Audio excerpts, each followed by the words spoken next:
السلام علیکم اسٹوڈنٹس، آج ہمارا ٹاپک ہے برطانوی آئین کے ماخذ، یعنی سورسز آف برٹش کانسٹیٹیوشن۔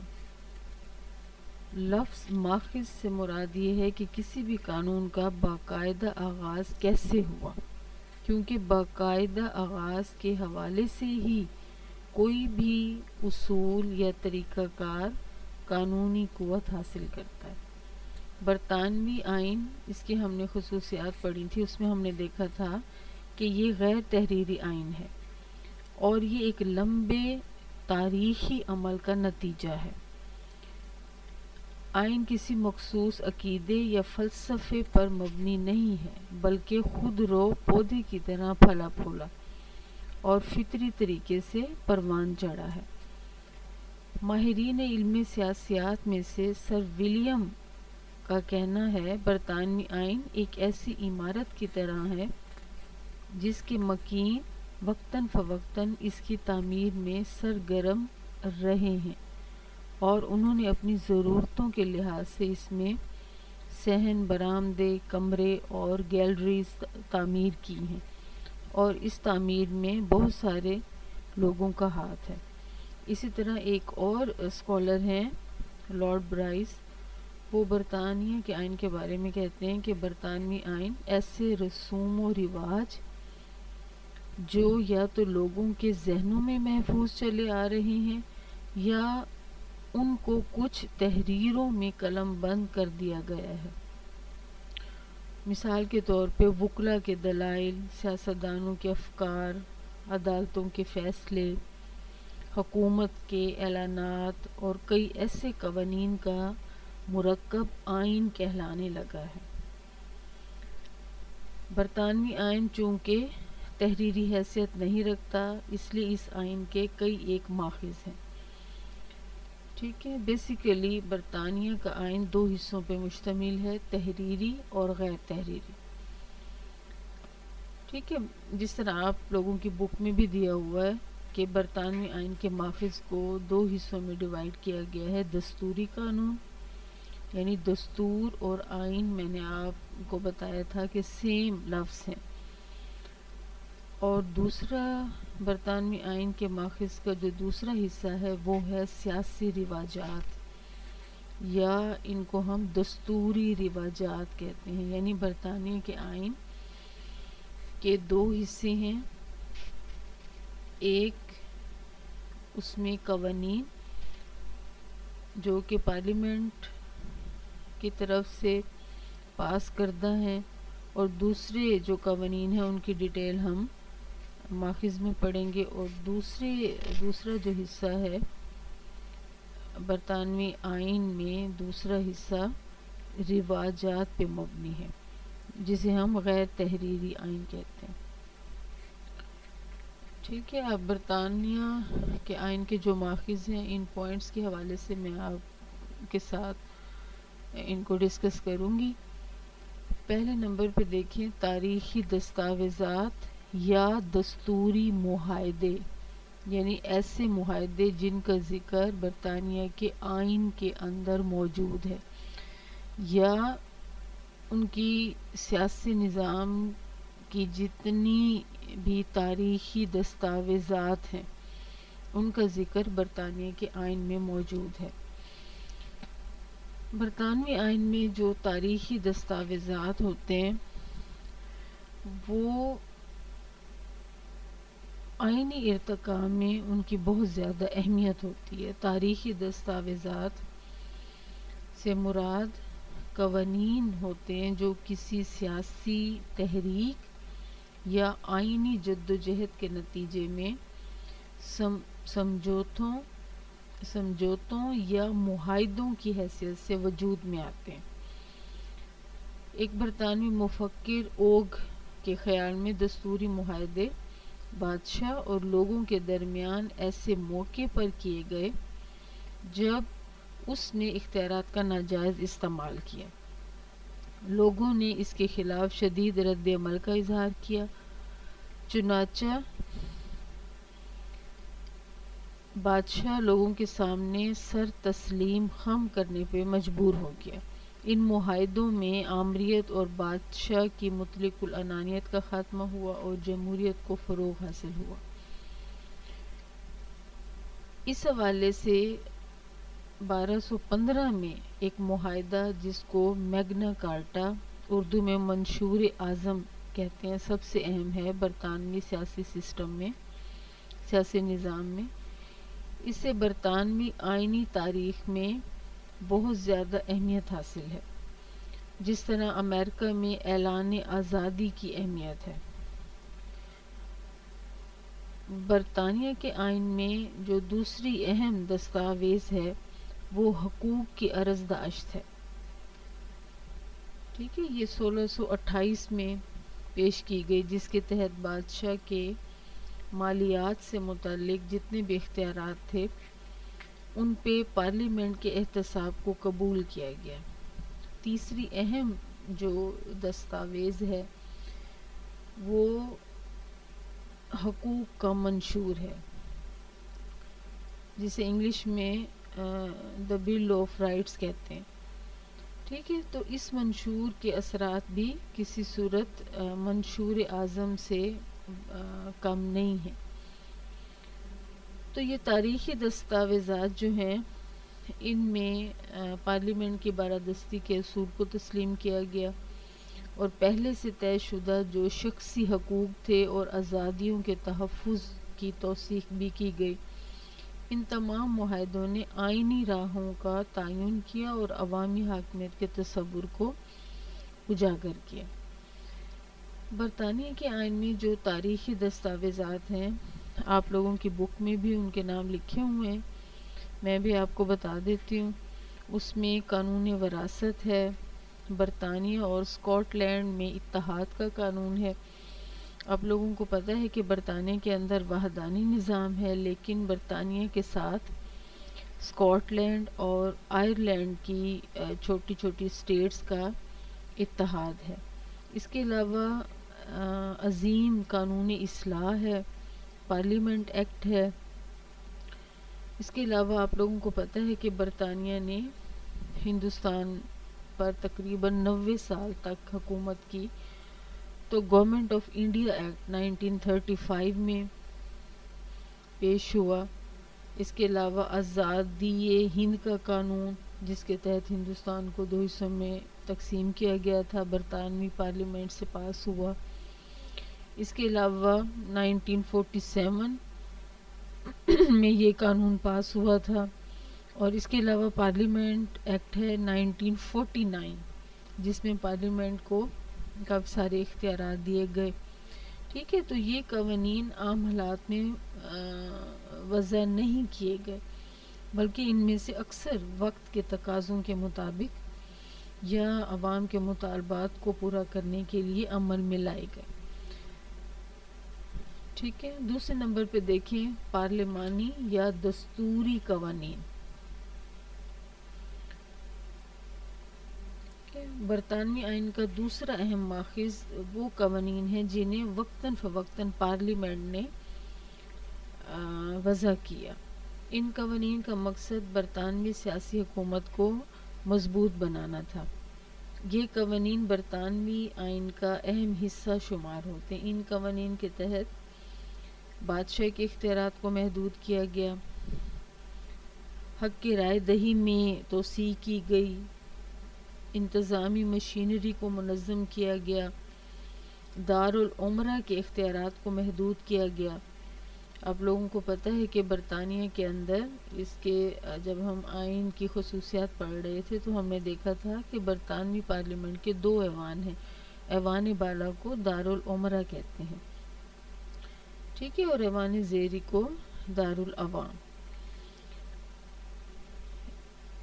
اس کے علاوہ جو شہری حقوق ہیں ان کو تحفظ دیا گیا۔ ان قوانین کے ذریعے ہی پارلیمنٹ کے اختیارات کا تعین کیا گیا، عدالتوں کی تشکیل اور ان کا جو انتظامی ڈھانچہ ہے اس سے متعلق مختلف قوانین کا تعین کیا گیا۔ جو پارلیمانی قوانین ہیں جو پارلیمنٹ کے اندر سے پاس ہوئے اور دستور کا حصہ بنے، ان میں انتخابات کا طریقہ کار کیا ہونا چاہیے، سرکاری ملازموں کے حقوق و فرائض، ٹھیک ہے، ان کی آزادی رائے، اس کے علاوہ لوکل گورنمنٹ کے بارے میں ان کے جو مسائل ہیں ان کا حل تلاش کیا گیا، ٹھیک ہے۔ اس کے علاوہ بہت سارے پارلیمانی قوانین ماخذ ہیں برطانوی آئین کے، جس میں حبس بیجا سے متعلق قانون ہے۔ حبس بیجا کا مطلب یہ ہوتا ہے کہ کسی بھی شہری کو بغیر وجہ کے اسے بند نہیں کیا جا سکتا، ٹھیک ہے۔ اس کے علاوہ جانشینی سے متعلق قانون ہے، میونسپل کارپوریشن ایکٹ ہے، لوکل گورنمنٹ سے متعلق قوانین ہیں، جس طرح پہلے میں نے آپ کو بتایا ہے، عدلیہ سے متعلق قوانین ہیں، پارلیمنٹ کے قوانین ہیں، رائے دہی سے متعلق قوانین ہیں، تاج کے طریقہ کار سے متعلق قوانین ہیں، ٹھیک ہے۔ تاج یہاں پہ بادشاہ کو کہا جاتا ہے۔ اس کے علاوہ تاج کی جو وزارتیں ہیں ان سے متعلق قوانین ہیں۔ یہ سب قوانین برطانوی آئینی قانون کا اہم حصہ شمار ہوتے ہیں، جو کہ پارلیمنٹ کے اندر سے پاس ہوئے، ٹھیک ہے۔ یعنی پارلیمانی قوانین میں وہ قوانین شامل ہیں جو تاج کے اختیارات میں اضافہ یا تخفیف، یعنی ان کے تاج کے اختیارات میں کمی یا اضافہ، شہری حقوق کے تحفظ، انتخابات کا طریقہ کار، مقامی حکومتوں کی تشکیل، عدالتوں کا قیام، ٹھیک ہے، سرکاری ملازمین کے اختیارات و فرائض اور دیگر انتظامی معاملات سے متعلق یہ قوانین ہیں۔ برطانوی پارلیمنٹ جو ہے اب تک 500 سے زائد تاریخی دستاویزات اور پارلیمانی قوانین پاس کر چکی ہے۔ تیسرے نمبر پہ دیکھیں عدالتی فیصلے۔ اعلیٰ عدالتوں کے فیصلوں کو بھی برطانوی آئین کا اہم ماخذ تصور کیا جاتا ہے۔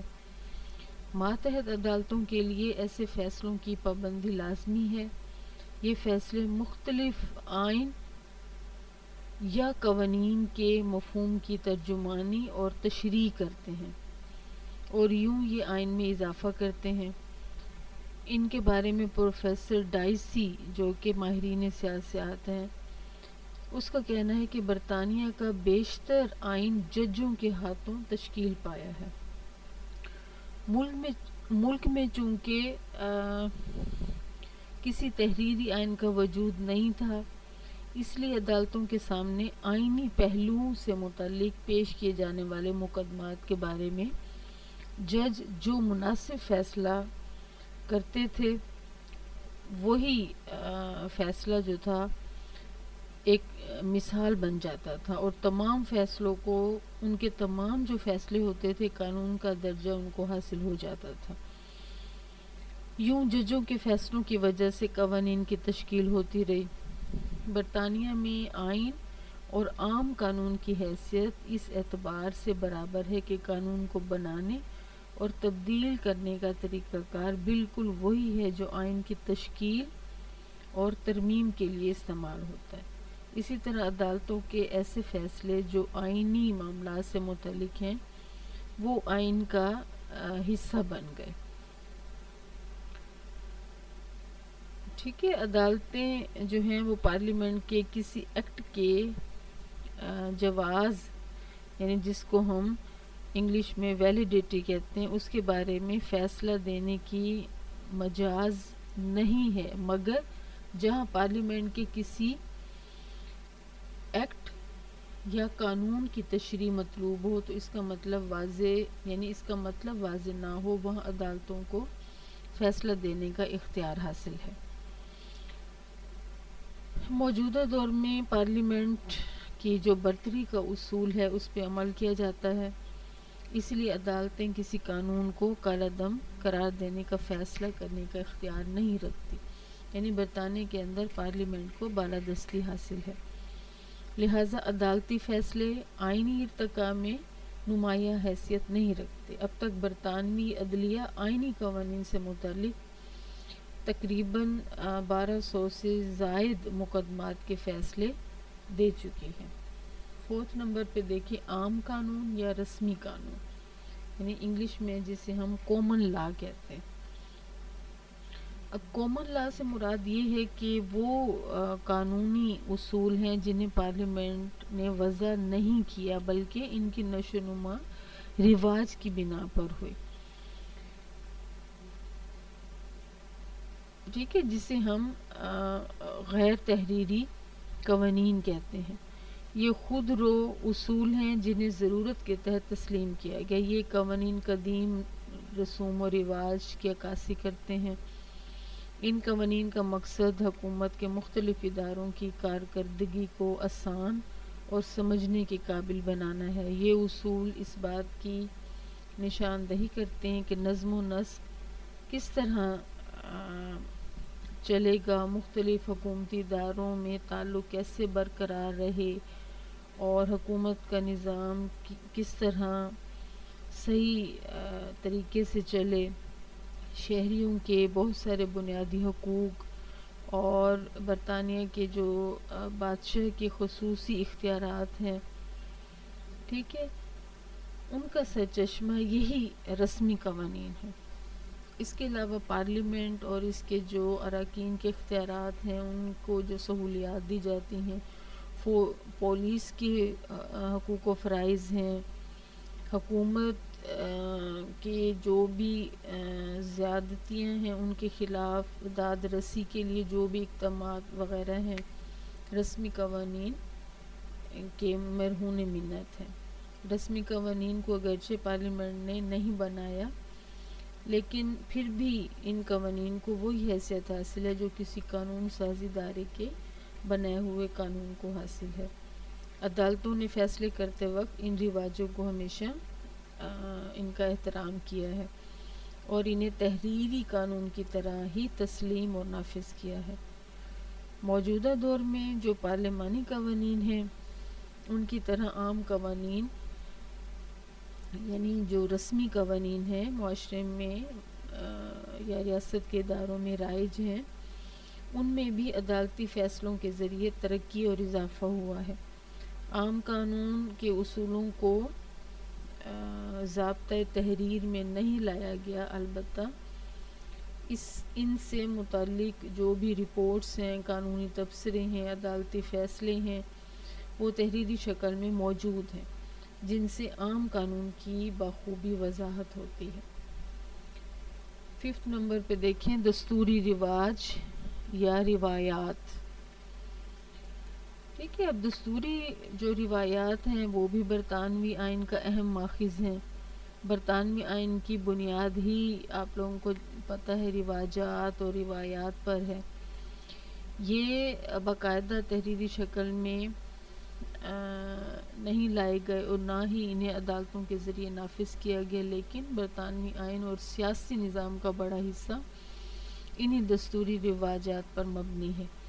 ہر ادارے کی اخلاقی ذمہ داری سمجھی جاتی ہے کہ ان روایات کا احترام کریں، ٹھیک ہے۔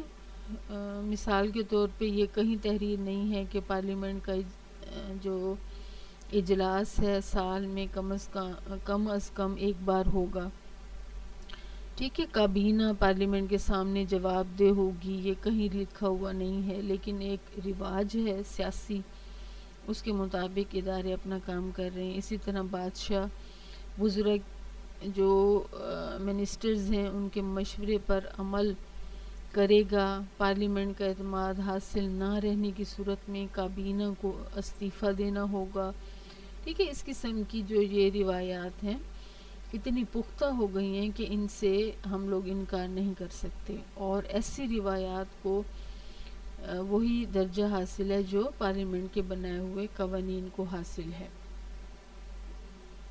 6 نمبر پہ دیکھیں کتب اور جریدے یعنی بکس اور جرنلز جو ہیں یہ بھی برطانوی آئین کا اہم ماخذ سمجھے جاتے ہیں۔ ایسے کتب اور جریدے کہ جن میں قانون یعنی جن کو قانون اور دستور کے ماہرین نے لکھے ہیں۔ ان ماہرین نے برطانوی آئین پہ تبصرہ کرتے ہوئے کئی آئینی مسائل کو سلجھایا ہے اور آئین کے غیر واضح حصوں کو واضح اور مکمل کیا ہے۔ ان تحریروں نے آئین کے مختلف حصوں میں کمی کو پورا کیا ہے۔ اسی وجہ سے برطانیہ میں ان ماہرین کی تحریروں کو بہت اہمیت حاصل ہے۔ ٹھیک ہے، اور ڈائسی جو ماہر قانون دان ہے، اور اس کے علاوہ ایک اور ماہر قانون دان ہے برطانیہ کے اندر، بیچ ہارٹ، انہوں نے پارلیمنٹ کو قانون بنانے میں مدد دی ہے، اور برطانوی عدالتیں ان قانون دانوں کی تحریروں کو خاص اہمیت دیتی ہیں، اور جو وکلاء ہیں ان تحریروں کو اپنے دلائل کے ہمراہ پیش کرتے ہیں۔ ٹھیک ہے، اس حوالے سے بہت ساری ایسی بکس ہیں جو ان ماہرین کی لکھی ہوئی ہیں۔ 7ویں نمبر پہ دیکھیں انتظامی قانون سازی۔ انتظامی قانون سازی سے مراد انتظامیہ کا قانون کی تشریح سے متعلق اختیار ہے، یعنی پارلیمنٹ کے اندر قانون بن جاتا ہے، اور پارلیمنٹ یعنی جو لیجسلیچر ہے اس کے 2 ہاؤسز ہوتے ہیں۔ ٹھیک ہے، جب دونوں ہاؤسز سے قانون پاس ہو جاتا ہے، بادشاہ اس پہ آخری سائن کرتا ہے، اس کے بعد وہ انتظامیہ کے پاس چلا جاتا ہے۔ ٹھیک ہے، ایگزیکٹو کے پاس چلا جاتا ہے، یعنی لیجسلیچر، ایگزیکٹو اور جوڈیشری، حکومت کے 3 آرگنز ہم لوگوں نے پڑھے ہوئے ہیں۔ تو آئین میں شامل جو پارلیمنٹ ایکٹ ہے تحریری شکل میں موجود ہوتے ہیں، اور ان کی عبارت مختصر ہوتی ہے۔ ٹھیک ہے، ایکٹ منظور ہو جاتا ہے تو اسے نافذ کرنے کے لیے انتظامی شعبے میں ایکٹ کی توضیح یا تشریح کی جاتی ہے۔ اسی طرح انتظام چلانے کی ذمہ داری افراد جو وضاحتیں کرتے ہیں ان سے آئین اور قانون کی تشکیل میں مدد ملتی ہے۔ یوں وزیر اعظم اور وزراء کی طرف سے جاری کردہ احکامات بھی آئینی شکل اختیار کر لیتے ہیں۔ آخری پوائنٹ دیکھیں، تاج کے اختیارات و مراد۔ کہ اگرچہ آج کل بادشاہ برائے نام حیثیت کا مالک ہے، برطانیہ کے اندر جمہوریت سے پہلے بادشاہت نظامی حکومت ہوتی تھی، لیکن اب بادشاہت کا ادارہ برطانوی آئین میں برائے نام ہے، لیکن ایک دور میں بادشاہ مطلق العنان حیثیت رکھتا تھا۔ جمہوری عمل کے دوران اس کے بیشتر اختیارات معاہدوں، دستوری قوانین، عدالتی فیصلوں، رسمی قوانین اور رواجات کے زیر اثر پارلیمنٹ، کابینہ اور عدالتوں کو منتقل ہوتے چلے گئے، اور انتقال اقتدار کے اس عمل میں حالات و واقعات کے دخل کے ساتھ ساتھ بادشاہ کی مرضی کا بھی دخل موجود ہے۔ بادشاہ نے کچھ اقدامات تو مجبور ہو کر کیے، مگر کچھ دور اندیشی کا بھی نتیجہ تھے۔ اس وقت بادشاہ کو جو اختیارات حاصل ہیں وہ بھی آئین کا لازمی حصہ سمجھے جاتے ہیں۔ فور ایگزامپل، بادشاہ کو آرڈیننس کا اختیار ہے، ٹھیک ہے، جسے ہم حکم نامے کہتے ہیں۔ حکم نامے کے لیے بادشاہ کی منظوری لازمی ہے۔ اس کے علاوہ سٹارٹ میں جو ہم لوگوں نے تاریخی دستاویزات پڑھی ہیں، میگنا کارٹا، عرض داشت قانون اور مسودہ قانون کی روح سے بادشاہ کو مراد دی گئی اور بادشاہ کے وجود کو تسلیم کیا گیا۔ ٹھیک ہے، 1407 میں ہنری چہارم نے برطانیہ کے اندر ایک فرمان جاری کیا کہ مطالبات زر پہلے ایوان زیری میں پیش کیے جائیں گے۔ ٹھیک ہے، یعنی جو سالانہ بجٹ پیش ہوتا ہے وہ ایوان زیری میں پیش کیا جائے گا دارالعوام میں، جس سے اس نے دارالعوام کی دارالعمرہ پہ برتری ظاہر کی۔ بادشاہ ولیم سوم نے ایک پارٹی سے وزراء لے کے پارٹی گورنمنٹ کے اصول کو تسلیم کیا، لیکن حکومت سازی کی دعوت دینے کا اختیار آج بھی بادشاہ کے پاس ہے۔ اسی طرح 1707 میں ایک بادشاہ تھا، اس نے رضاکارانہ طور پہ پارلیمنٹ کے منظور کیے ہوئے قوانین کو ویٹو کرنا ترک کر دیا. ویٹو کا مطلب یہ ہوتا ہے کہ بادشاہ کے پاس اختیار ہے کہ وہ پارلیمنٹ نے جس ایکٹ کو پاس کیا ہے بادشاہ کے پاس اختیار ہوتا تھا کہ وہ اس کو ریجیکٹ کر سکتا ہے, کوئی ریزن لے کے اس کو دوبارہ پارلیمنٹ میں بھیج سکتا ہے. تمام کاروبار مملکت جو تھے بادشاہ کے نام پہ چلایا جاتا تھا. تمام اعزازات یعنی اب بھی جو کاروبار مملکت ہے یعنی پوری ریاست کا جو انتظام ہے بادشاہ کے نام پہ چلایا جاتا ہے. تمام اعزازات اور انعامات ڈفرینٹ ڈپارٹمنٹس میں تاج کی طرف سے عطا کیے جاتے ہیں. بادشاہ کو سربراہ ریاست کا درجہ حاصل ہے. بادشاہ ہر غلطی سے مبرہ سمجھا جاتا ہے. وہ قانون سے بالاتر ہے, اس پہ کسی قسم کا کوئی مقدمہ نہیں چلایا جاتا اور اسے کسی بھی عدالت میں طلب نہیں کیا جاتا. ٹھیک ہے, آپ کی بک میں قانون کے ماخذ 2 حصوں میں بیان کیے ہوئے ہیں, ایک تحریری اور ایک غیر تحریری. ٹھیک ہے, دوسرا جو حصہ ہے اس کو پھر ہم اگلے لیکچر میں ڈیٹیل کے ساتھ اس کا ہم ذکر کریں گے. اس میں سیاسی یا دستوری رواجات یا روایات ہیں, ان کو ہم ڈیٹیل سے پڑھیں گے. اوکے.